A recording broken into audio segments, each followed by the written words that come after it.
kami dan terang bagi jalan hidup kami. Firman-Mu menuntun kami untuk terus berjalan bersama Tuhan dan melakukan apa yang sesuai dengan firman-Mu. Berfirmanlah, kami siap mendengarkannya. Dalam nama Tuhan Yesus yang siap mendengarkan firman Tuhan bersama katakan amin. Haleluya. Shalom. Damai sejahtera Tuhan memenuhi hati kita. Nah, saudara-saudara yang Tuhan kasihi, khususnya ibu-ibu juga yang ada pada kesempatan ibadah ini, mari kita lanjutkan pembahasan kita di minggu yang lalu di 2 Raja-Raja pasalnya yang kemarin pasal yang ke-6 ayat yang ke-24. Di situ ada judul perikopnya tindakan Elisa pada waktu Samaria dikepung, di mana di sana diceritakan kelaparan akibat dari pengepungan daripada Samaria, sehingga Israel menderita luar biasa, dan keadaan penderitaan yang luar biasa menyebabkan sampai anak pun dimakan begitu ya. Tragis sekali. Nah, sekarang kita masuk ke pasal yang ke-7. Kita akan baca dari ayat yang ke-3. 2 Raja-Raja pasal yang ke-7 ayat yang ke-3. Mulai kita baca sampai ayat 20 bergantian. Saya baca ayat yang ganjil, nanti jemaat yang hadir bisa baca ayat yang genap ya. Sampai selesai ayat 20. Oke, ditayangkan juga di depan ada ya. Firman Allah berkata demikian, 4 orang yang sakit kusta ada di depan pintu gerbang. Berkatalah yang seorang kepada yang lain, mengapakah kita duduk-duduk di sini sampai mati?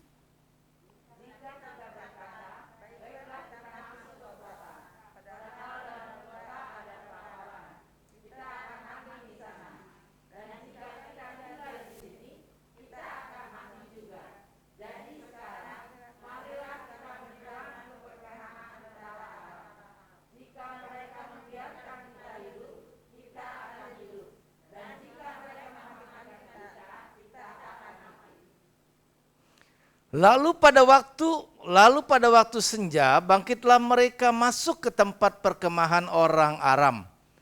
Tetapi ketika mereka sampai ke pinggir tempat perkemahan orang Aram itu, tampaklah tidak ada orang di sana.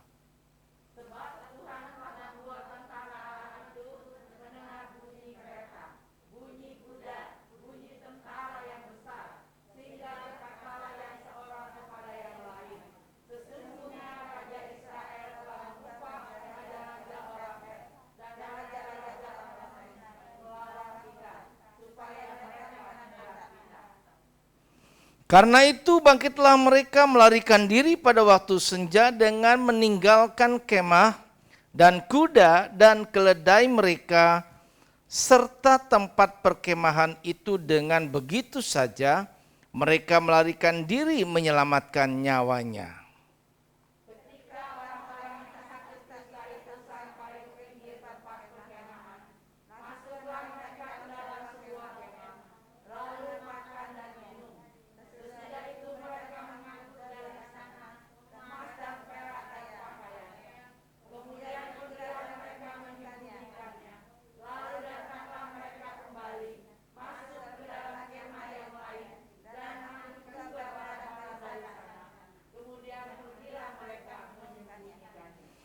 Lalu berkatalah yang seorang kepada yang lain, tidak patut yang kita lakukan ini.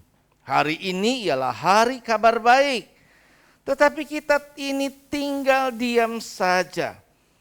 Apabila kita menanti sampai terang pagi, maka hukuman akan menimpa kita.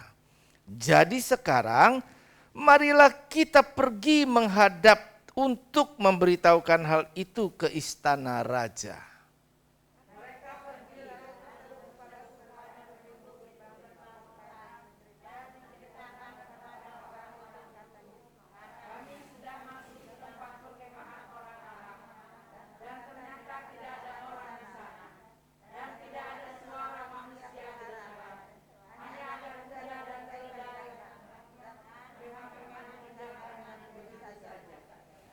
Para penunggu pintu gerbang menyerukan dan memberitahukan hal itu ke istana raja.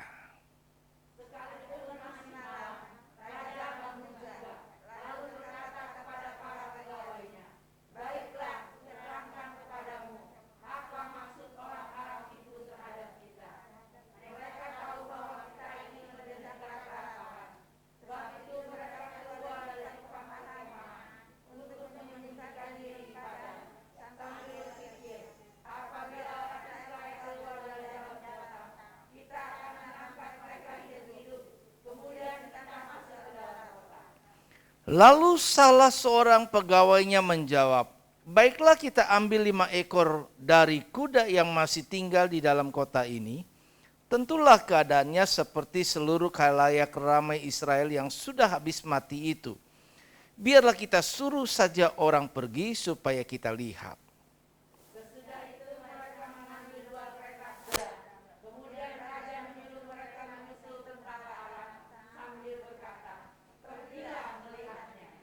Lalu pergilah mereka menyusul orang-orang itu sampai ke sungai Yordan, dan tampaklah seluruh jalan itu penuh dengan pakaian dan perkakas yang dilemparkan oleh orang Aram pada waktu mereka lari terburu-buru. Kemudian pulanglah suruhan-suruhan itu dan menceritakan hal itu kepada raja.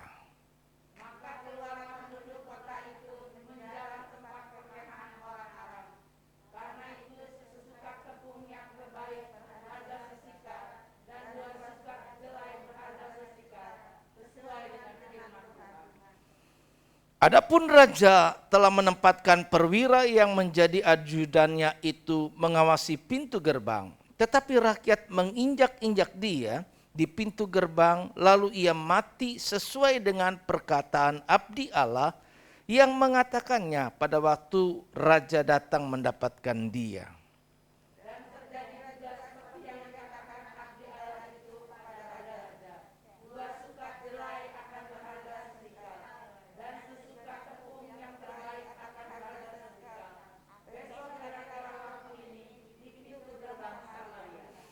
Pada waktu itu si perwira menjawab abdi Allah itu, "Sekalipun Tuhan membuat tingkap-tingkap di langit, masakan hal itu mungkin terjadi?" Tetapi Elisa berkata, "Sesungguhnya engkau akan melihatnya dengan matamu sendiri, tetapi tidak akan makan apa-apa daripadanya."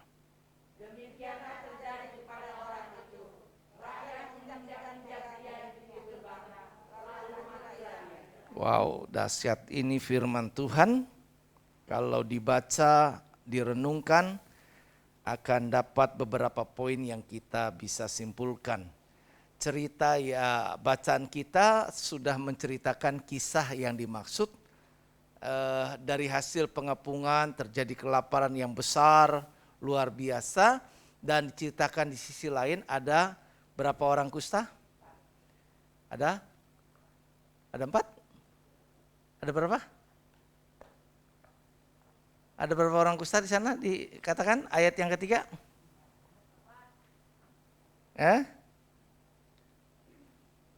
Ada 4. Iya. Ada 4 orang. Jadi ada 4 orang kusta tentu juga mengalami masalah yang sama. Karena kelaparan melanda seluruhnya kota Samaria itu. Nah, 4 orang kusta ini lebih parah lagi karena orang kusta ini nggak boleh dekat-dekat sama orang yang biasa nggak sakit kusta.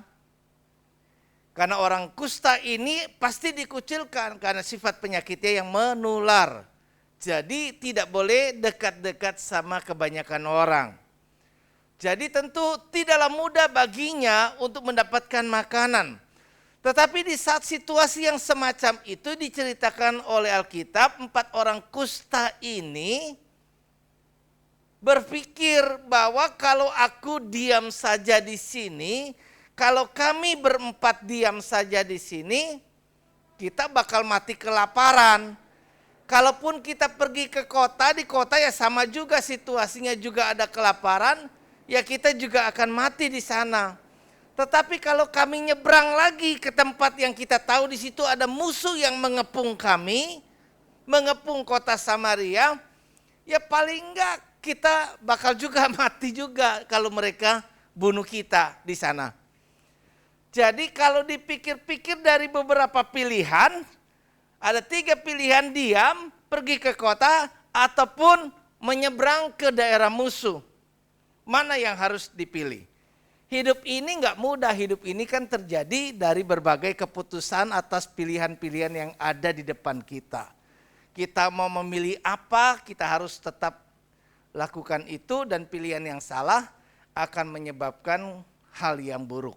Tetapi pilih yang tepat menjadi sebuah solusi atas setiap masalah kita. Nah, orang kusta ini akhirnya bersepakat mengambil keputusan bahwa lebih baik kita ini enggak berdiam diri. Jadi judul hari ini, jangan diam saja. Jangan diam saja. Orang yang diam saja, nongkrong-nongkrong terus diam saja, enggak berbuat apa-apa dan menantikan sesuatu sampai akhir hayat hidupnya menjadi sia-sia. Kalau orang menghadapi persoalan juga diam saja, enggak berbuat sesuatu, enggak berusaha sesuatu, ya tentu masalah ya tetap masalah. Jadi yuk mari kita belajar hari ini, jangan diam saja. 4 orang kusta ini menjadi pembelajaran buat kita, atau kisah ini menjadi pembelajaran buat kita. Yang pertama memang kita lihat di sini bahwa firman Tuhan mengajar kepada kita hari ini, poinnya adalah jangan tinggal diam saja, tetapi berani ambil langkah apa? Iman. Jangan diam saja, tetapi berani ambil langkah iman. Kalau dihitung-hitung dalam perhitungan, semua hidup kita kan ada beberapa perhitungan ya. Dagang berhitung, kan? Kita sekolah berhitung, kita kerja berhitung, apa aja kita berhitung. Dalam kita juga menentukan sesuatu kita berhitung. Tetapi ada sesuatu yang kadang dihitung secara logika akal ini, wah yang ini maju mundur kena gitu kan ya. Jadi saya ini tetap juga bakal mati, kalau saya diam saya mati, kalau saya pergi saya bisa mati. Tapi kalau dipikir timbang-timbang tadi, kemungkinannya masih ada diam saja, berarti kan sesuatu nggak ada yang berubah. Kalau nggak ada berubah, berarti kan kemungkinan kita ini nggak ada perubahan nasib, nggak ada perubahan sesuatu yang hari ini kita mengalami situasi seperti itu akan tetap sama. Tapi kalau kita mengerjakan sesuatu yang tidak diam, tetapi sesuatu yang berbeda, walaupun itu hitungan akalnya kemudian rasanya juga percuma, tetapi kalau kita coba, nah kadang-kadang orang nggak berani mencoba, kan? Udah kalah sebelum berperang ibaratnya. Kita nggak berani gitu loh. Kita lebih gampang tadi mudah putus asa duluan. Kayaknya nggak mungkin. Pesimis duluan, kayaknya nggak mungkin, nggak bisa deh. Ya. Nah kalau kita selalu berpikir dari sisi seperti itu, maka situasi tidak akan pernah mengubah kehidupan kita. Tetapi orang kusta ini mengambil sikap, dia langkah iman. Yuk, nggak apa. Toh sama aja kan, kita diam mati, kita ke sana juga bakal mati. Mungkin mati, tapi juga mungkin tidak. Jadi masih ada kemungkinan keberuntungan di pihaknya. Dan ketika orang mengambil sikap tidak diam tetapi mengambil langkah iman, ini yang penting ya. Mengambil langkah iman. Ada orang yang mengambil langkah bukan pakai iman. Itu namanya nekat. Beda. Jangan nekat. Bukan disuruh nekat. Kalau nekat itu berarti tidak ada. Kalau kita langkahnya pakai logika, logis-logis itu berarti bukan langkah iman. Kita hitung, gak masuk logika, kita gak ambil. Bukan itu. Itu dagang. Itu bisnis, ya kita ada perhitungan seperti itu. Tetapi ketika kita berjalan di dalam Tuhan dan mengerjakan sesuatu, termasuk juga dalam apa yang kita kerjakan di usaha ataupun juga di rumah tangga, di dalam kehidupan hari-hari kita, Maka di samping usaha secara logika, tetapi juga kita sebagai orang percaya punya Tuhan yang kita yakinin akan membalas firman-Nya. Dia katakan, sebab ada upah bagi setiap usahamu. Jadi Tuhan pasti memberi upah. Tuhan kasih ganjaran atas setiap usaha yang kita kerjakan dalam 2 Tawarik. Jadi kita lihat di sini ketika dia coba lakukan itu, dahsyatnya itu Tuhan nggak ada apa-apa. Orang Israel nggak bisa berperang, orang Israel nggak bisa lakukan apa-apa. Tapi disitulah mujizat terjadi ketika ada iman, ya. Kemarin kan kita belajar ada 2 poin. Kemarin itu kita belajar bahwa kita tetap kuat, ya. Dalam menghadapi tekanan hidup apapun juga tetap kuat. Yang kedua, hanya orang yang beriman yang akan mengalami mujizat, ya. Nah, yang ketiga atau yang pertama di sesi yang sekarang ini adalah jangan diam saja, tapi yuk belajar dalam situasi apapun juga, ya. Belajar ambil langkah iman. Cuma ngomong doang saya percaya tapi tidak melakukan apa yang kita percaya, enggak ngerubah apapun juga. Tapi kalau kita yakin percaya dan kita bertindak, itu bisa. Waktu saya pernah saksikan dulu waktu saya beli rumah itu, saya bilang tanpa ini saya langkah iman. Kan? Saya bilang saya sudah berdoa. Kalau Tuhan kasih dikasih silahkan, kalau enggak ya sudah. Yang saya sampaikan sesuatu yang enggak masuk akal. Nawar harga yang enggak masuk akal. Tapi kemudian dia bilang pas kebetulan waktu itu adalah diterimanya sama general manajernya. Sama salesnya saya nggak dilayanin. Kenapa? Penawaran saya nggak masuk akal. Penawaran saya rasanya nggak perlu lagi digubris. Karena rasanya kamu cuma main-main, nawarnya nggak kira-kira. Tapi saya cuma bilang pada waktu itu saya telepon lagi karena nggak ada kabar-kabar. Kemudian saya tanya gimana, saya sudah berdoa nih. Dia bilang saya bawakan di rapat nanti ya direksi. Kemudian akhirnya ternyata saya disetujui. Disetujui kan sekarang gak punya duit, cuma ngomong doang nawar, duitnya kagak ada. Saya bilang lagi bahwa duit saya belum cair. Duit saya belum cair. Saya taruh deposito belum cair, padahal belum ada juga depositonya. Jadi kasih saya waktu 6 bulan. Tapi puji Tuhan, ketika saya langkah iman, itu bedanya ketika memang Tuhan berkenan, maka dia mudahkan semuanya. Dia mudahkan semuanya dan pada waktunya Tuhan menolong saya. Ya, bahkan gak cuma itu, saya mau transaksi bikin akte jual beli, ya developernya bilang sama saya, Pak pindahin aja langsung. Bapak punya KTP dan kakak di sini nanti kami bantu urus. Jadi waktu itu saya masih di Gunung Sari, punya alamat. Jadi saya pindahin. Saya pindah, setelah pindah keluar dari sini, saya serahkan ke developer. Bukan saya yang pergi ngurus ke RT RW lurah, tapi developernya yang ngurusin. Coba mana pernah ada. Beli rumah diurusin semuanya sama developer. Cuma satu-satunya sekali itu ya. Jadi kalau Tuhan sudah lakukan, dia bisa. Kita lihat di cerita ini sama, nggak ada musuh, Israel nggak menyerang apa-apa, tapi dia itu jadi kayak kegeeran sendiri, ketakutan sendiri. Ada bunyi yang dia dengar, kuping kita kadang-kadang bisa dengar sesuatu. Dia rasa kayaknya ini ada musuh nih yang mengejar kita nih. Orang Israel jangan-jangan bersepakat dengan raja-raja lain, dia sewa nih, dia sogok nih untuk menyerang kita. Mereka kocar-kacir tinggalkan segala-galanya untuk menyelamatkan diri. Dan di saat seperti itulah maka orang ini tanpa mengetahui situasi sebelumnya, maka dengan langkah iman dia masuk pergi, ternyata kondisinya menguntungkan bagi dia. Dia bisa makan kenyang, bahkan dia dapat jarahan emas, perak, dan juga beberapa yang lain ditimbun dan seterusnya. Tapi kalau orang sudah diberkati ngalami mujizat pertolongan Tuhan, nah ini yang kedua, jangan lupa diri juga. Tadi jangan berdiam diri, tapi jangan lupa diri.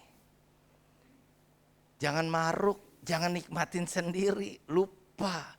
Ada orang-orang lain yang juga ngalamin sebelumnya seperti kita. Ada orang-orang juga yang sama bergumul masalahnya Dan mereka membutuhkan juga situasi seperti kita pada waktu itu. Nah, orang Aram ini di antara 4 ini salah satu di antaranya sadar. Apa yang sedang kita lakukan hari ini adalah hari kabar baik. Kita sudah diberkati, kita bisa hidup, kita bisa dapat berkat luar biasa. Apa yang tidak pernah kita lihat, tidak pernah kita dengar, tidak pernah timbul dalam hati, semua yang baik itu Tuhan sudah sediakan dan berikan kepada kita, dan sekarang kita dapatkan. Masakan kita berdiam diri? Kalau orang tahu seperti ini, celaka kita. Kalau tunggu sampai pagi, tunggu sampai orang lihat kita bakal dihukum. Karena situasi seperti itu, kalau kamu menikmati cuma hidup enak sendiri, egois itu pasti dihukum. Nah, jadi dia berkata, yuk kita berbagi, yuk berita baik ini perlu kita sampaikan. Supaya enggak cuma kita yang ditolong Tuhan, tapi mereka juga bisa menikmati pertolongan Tuhan. Nah, akhirnya berempat sepakat, mereka berteriak kepada penjaga pintu gerbang itu, dia sampaikan sesuatu yang tadi tertulis, bahwa ternyata kami mengadu nasib, kami pergi menyeberang ke tempat perkemahan musuh dan dijumpai kosong semua, tidak ada manusia. Ada banyak hal rampasan yang lain yang ditinggalkan.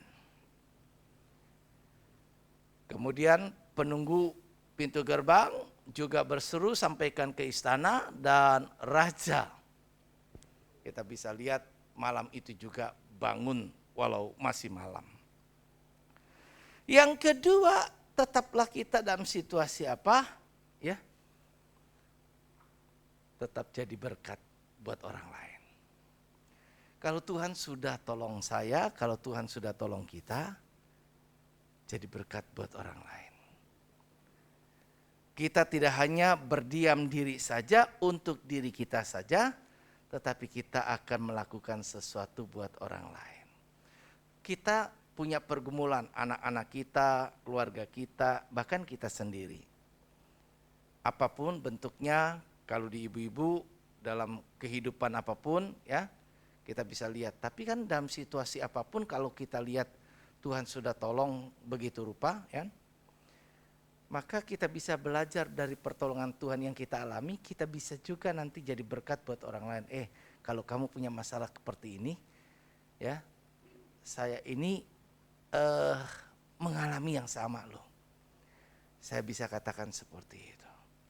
Kamu bisa seperti ini. Saya bahkan menjadi saksi hidup bahwa Tuhan itu hidup, Tuhan itu tolong saya. Jadi jangan pernah putus asa, jangan pernah menyerah tadi lagunya. Tetapi yuk mari kita berusaha melakukan apa yang bisa kita kerjakan. Nah, waktu disampaikan seperti itu maka tentu akan jadi berkat. Tetapi kita lihat yang ketiga adalah sisi buruknya dari si raja. Raja ini memang ada tipe orang ya. Seperti yang awal minggu lalu saya sampaikan, si raja ini ketika ngalamin musibah, tukang nyalain orang lain. Ini Tuhan nih yang salah. Ini si Elisa nih, sampai dia sumpah serapah mau penggal si Elisa. Nah, waktu disampaikan ini juga berita baik, orang yang negatif thinking, berpikirnya selalu negatif, kan ada juga orang yang kayak gitu. Biar dikatakan dibilangin yang baik-baik, tetap aja kayak gitu. Pikirannya melayang-layang muter kemana-mana. Jangan-jangan. Maksudnya ini mungkin ini jadi perangkap lo buat kita. Mungkin ini jadi jebakan Batman lo. Ya, wah ini strategi musuh nih. Dia bilang, dia tahu kita kelaparan. Dia tahu. Nah, kadang-kadang orang berniat baik, tapi udah pikirnya kadang-kadang orang suka berpikir yang buruk. Bukan bersambut baik, tapi bersambut buruk. Si raja ini kayak gini dia pikir. Dia kebilangin, dia seolah-olah lebih tahu daripada yang lain. Nah ini orang yang selalu berpikir buruk, bisa aja jadi hal-hal yang seperti itu. Ya.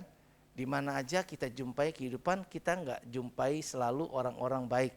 Nggak selalu orang-orang yang sama sepakat dengan kita. Nggak selalu orang bisa merespon baik, niat baik kita. Tapi waktu disampaikan seperti ini, ditulis di Alkitab tadi dibaca ya, bahwa raja ini berpikirnya negatif. Bahwa ini jebakan, ini perangkap. Nanti waktu kita ambil nyebrang ke sana, mereka udah keliling jaga-jaga, kemudian kita perangkap, diserbu mereka dan kita binasa. Tapi puji Tuhan, ada orang yang masih coba berpikir lagi, ya, kasih nasihat raja, kalau begitu kita tes aja, kita tes. Suruh orang coba dulu, kita lihat apa yang terjadi. Ada orang-orang yang gak mudah percaya sama kita. Ada orang-orang yang gak mudah bisa menerima maksud baik kita. Mereka seringkali kadang-kadang bikin lemah. Tapi yang saya maksud kita belajar, kalau kita menghadapi orang-orang yang responnya kayak gitu, udah pikirin dari kita aja. Yang penting saya sudah sampaikan. Yang penting saya sudah lakukan bagian saya. Kayak si 4 orang kusta ini, kalaupun raja meresponinya seperti itu, ya sudah, toh saya sudah sampaikan loh. Kamu percaya nggak percaya apa yang saya katakan, ya terserah.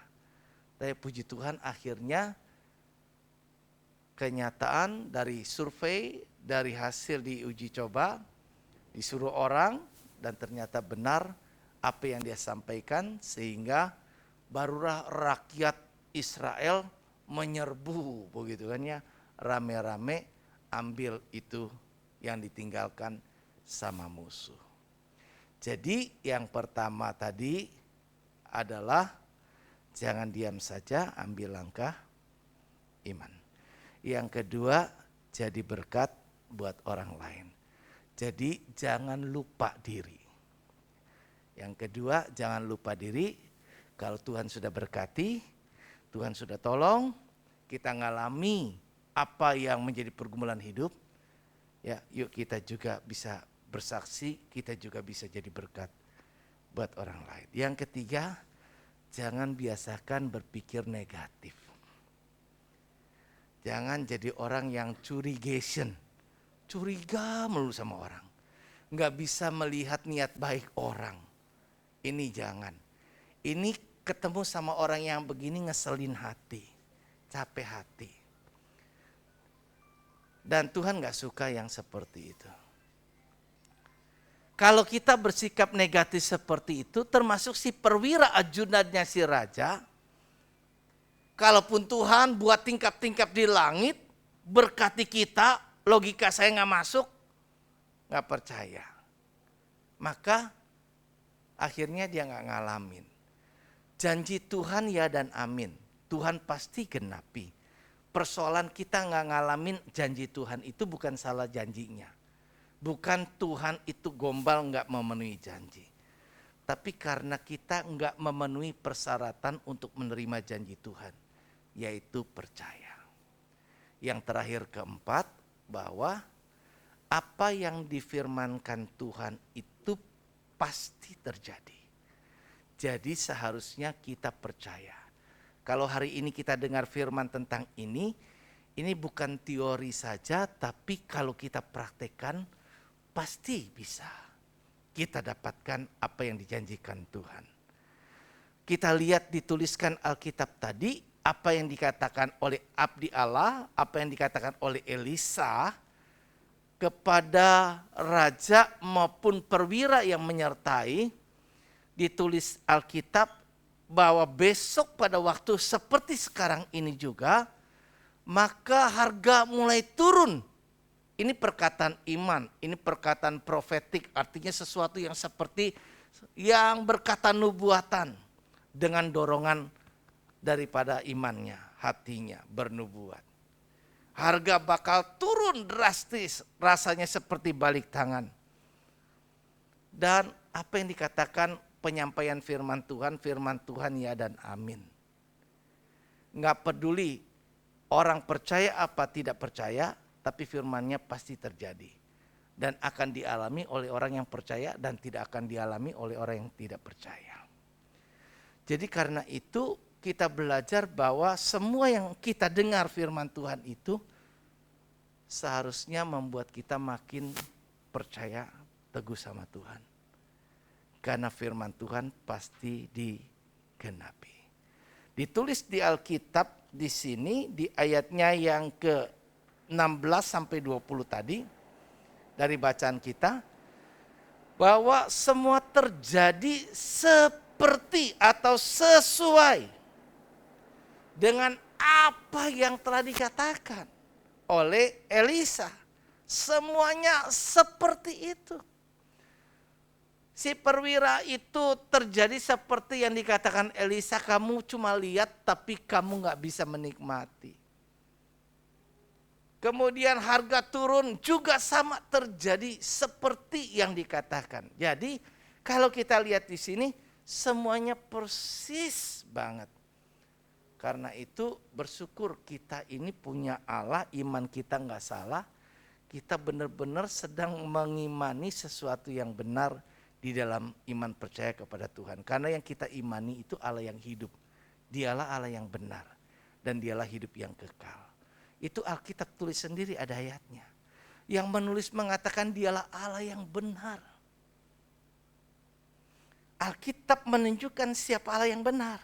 Dialah Allah yang benar. Tahu ayatnya di mana? Ada yang tahu?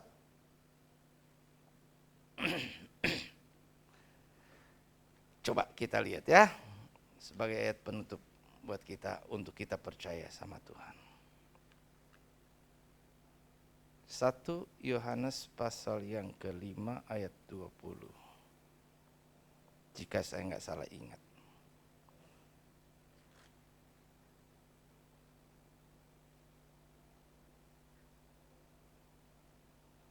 Satu Yohanes 5 ayat 20. Yuk baca sama-sama ya. 2, 3. Akan tetapi kita tahu bahwa anak Allah dan telah mengaruniakan pengertian kepada kita, supaya kita mengenal yang benar.